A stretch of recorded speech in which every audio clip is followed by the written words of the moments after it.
Përshëndetje miq. Një postim i fundit i Arbana Osmanit nga Koreja e Jugut ka ngritur shumë pikpyetje. Moderatorja ka vizituar kufirin mes Koresë së Jugut dhe Koresë së Veriut dhe pikërisht aty ka lënë të kuptohet se ka gjetur frymëzim për projektin e saj të ardhshëm. Arbana ndodhet në zonën e DMZ, një nga vendet më të njohura dhe më të ruajtura në botë. Ajo tregoi se vizita zgjati rreth 7 orë dhe se në pjesën më të madhe të turnit nuk lejoi përdorimi i telefonave. Moderatorja u ndal edhe te historia prekse e familjarëve, që mbeten të ndara mes luftës së Koresë, duke lidhur këtë histori edhe me përvojën shqiptare të izolimit gjatë komunizmit. Por surpriza erdhi në fund të vizitës. Arbana publikoi një foto pranë kufirit së bashku me Eduard Grishajn dhe shkroi: "Ja dolëm të bëjmë një selfie së bashku dhe morëm frymëzimin për projektin e radhës." Ky mesazh ka nxitur menjëherë spekullime se moderatorja po punon për një format krejtësisht të ri televiziv. Megjithatë, deri tani ajo nuk ka dhënë asnjë detaj zyrtar. Por disa projekte fillojnë të krijohen, ndërsa një tjetër miqësi e krijuar në shtëpinë e Big Brother VIP duket se ka hyrë në krizë. Bëhet fjalë për Kristi Lama dhe fituesen e edicionit, Selin Bollati. Por çfarë ka ndodhur mes tyre? Pas përfundimit të spektaklit, Kristi dhe Selin u panë si dy nga ishbanorët që ruajtën marrëdhënie të mira. Megjithatë, javët e fundit fansat kanë vënë re se ata nuk shfaqen më bashkë dhe mungojnë edhe ndërveprimet në rrjetet sociale. Kjo ka bërë që në internet të lindin shumë spekullime se miqësia e tyre mund të jetë ftohur. Megjithatë, deri tani as Kristi dhe as Selin nuk kanë reaguar publikisht për të konfirmuar apo mohuar këto zëra. Prandaj, për momentin gjithçka mbetet në nivel aludimesh dhe nuk dihet nëse bëhet fjalë për një debat, për angazhime personale apo thjesht për një distancim të natyrshëm pas përfundimit të reality show. Ndërsa një tjetër ish-banor i Big Brother VIP Albania, Luis Eli, ka ndarë një lajm që ka emocionuar fansat e tij. Fituesi Big Brother VIP ka konfirmuar zyrtarisht rikthimin e tij në ekranin e Top Channel me një projekt krejtësisht të ri. Gjatë një interviste televizive, Luis Eli zbuloi se është gati të realizojë një ëndër të kahershme. Ai bëri të ditur se shumë shpejt do të nisë një format të ri televiziv, i cili do të transmetohet çdo të premte në mbrëmje, një herë në javë. Sipas vet Luisit, do të fillojë një projekt që e kam pas gjithmonë ëndër ta bëj. Do të jetë një herë në javë, të premte në darkë. Edhe pse nuk ka zbuluar ende emrin apo konceptin e emisionit, ky njoftim ka ngjallur menjëherë interes të madh tek publiku. Fansat kanë nisur të spekulojnë se çfarë formati do sjellë këngëtari, i cili pas suksesit në muzikë dhe televizionit pritet të rikthehet në një tjetër projekt ambicioz. Për momentin, Top Channel dhe Luis Eli nuk ka bërë publike detajet të tjera, duke mbajtur surprizë të fshehtë deri në prezantimin zyrtar të emisionit. Një tjetër postim në rrjetet sociale ka tërhequr vëmendjen e ndjekësve të Big Brother VIP Albania. Këtë herë në qendër të vëmendjes është bashkëshortja e Rogertit, e cila ka publikuar një mesazh të veçantë për bashkëshorten e Mirit. Pas përfundimit të spektaklit, marrëdhënia e miqësisë mes Rogertit dhe Mirit vazhdon të jetë një nga më të komentuarat nga publiku. Por së fundmi, vëmendjen e ka marrë një postim i bërë nga bashkëshortja e Rogertit. Ajo ka publikuar një foto ku shfaqet së bashku me bashkëshorten e Mirit, duke e shoqëruar me një mesazh plot vlerësim dhe dashamirësi. Në mbishkrimin e fotos, ajo shpreh respektin dhe mirënjohjen për të, duke treguar se lidhja mes familjarëve të tyre vazhdon edhe jashtë shtëpisë së Big Brother. Postimi është pritur shumë mirë nga ndjekësit, të cilët kanë komentuar se miqësitë e krijuara gjatë eksperiencës së reality show-ut po vazhdojnë edhe në jetën e përditshme. Megjithatë, asnjëra prej tyre nuk ka dhënë më shumë detaje, ndërsa fotoja ka marrë menjëherë shumë pëlqime dhe komente pozitive në rrjetet sociale. Matteo Borri dhe Brikena Selmani po shijojnë disa pushime pas përfundimit të Top Arena. Çifti ka tërhequr vëmendjen e publikut shqiptar, ku ka ndarë momente të bukura nga arratisja e tyre verore.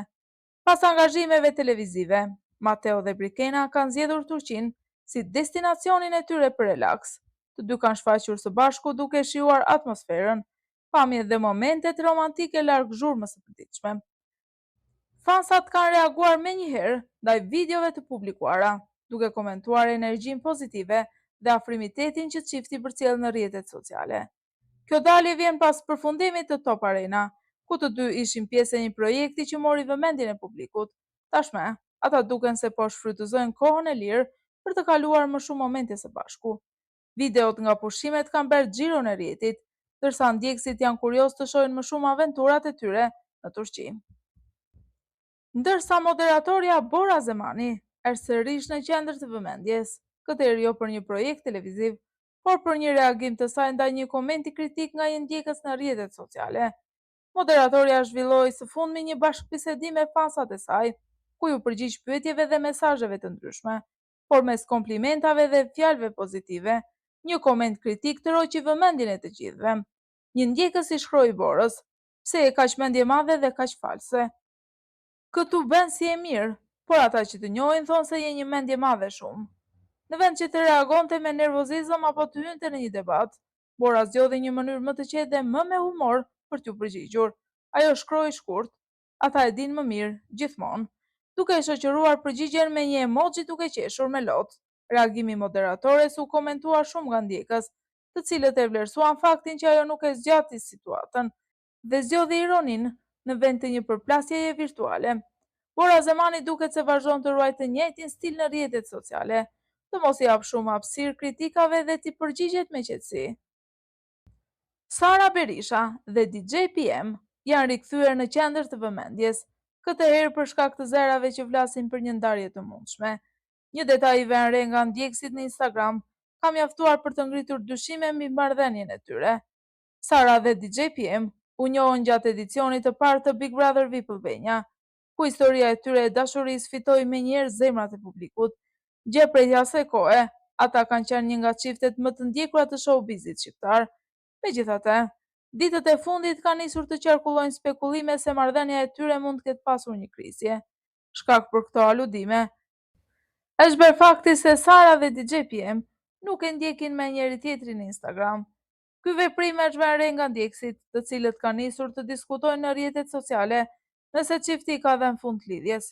Megjithatë, duke theksuar se deri në këtë moment nuk ka asnjë konfirmim zyrtar, as Sara Berisha dhe DJ PM nuk kanë reaguar publikisht për të sqaruar situatën, ndaj gjithçka mbetet në nivel spekullimesh. Nuk është hera e parë që çifti përballet me thashë theme për ndarje, edhe në të kaluarën kanë qarkulluar zëra të ngjashëm, të cilët më pas janë hedhur poshtë nga vazhdimi i marrëdhënies së tyre. Ndërsa një tjetër lajm i fundit, ish banori Big Brother VIP Albania 5, Stenaldo Mihilli, ka surprizuar publikun me një deklaratë që askush nuk e priste. Gjatë një interviste në emisionin Pushime on Top, ai ka folur jo vetëm për muzikën, por edhe për mundësinë e përfshirjes në politikë, teksa po fliste për planet e tij të ardhshme. Moderatorja Lei Kraja e pyeti nëse sheh veten një ditë në politikë, duke qenë se më herët ka shprehur interes për këtë fushë. Përgjigjja e Stenaldos ishte mjaft e qartë. Ajo shpreh se Shqipëria ka nevojë për lider që nuk e shohin pushtetin si privilegj personal, por si një përgjegjësi ndaj qytetarëve. Sipas tij, ne nuk kemi nevojë për lider që nuk u shkon pushteti. Politika nuk është diçka e bukur, është përgjegjësi. Unë dua të jap nga vetja dhe të besoj që përfaqësimi i shqiptarëve do të ishte një mënyrë për ta bërë këtë. Stenaldo shtoi se e konsideron politikën një fushë me më shumë rëndësi dhe nuk e përjashton mundësinë që një ditë të kontribuojë për vendin, nëse mendon se mund të sjellë ndryshim pozitiv. Pas kësaj deklarate, Stenaldo shtoi se mbetet i fokusuar te projektet e tij muzikore, ndërsa e ardhmja do të tregojë nëse do ta shohim edhe në arenën politike.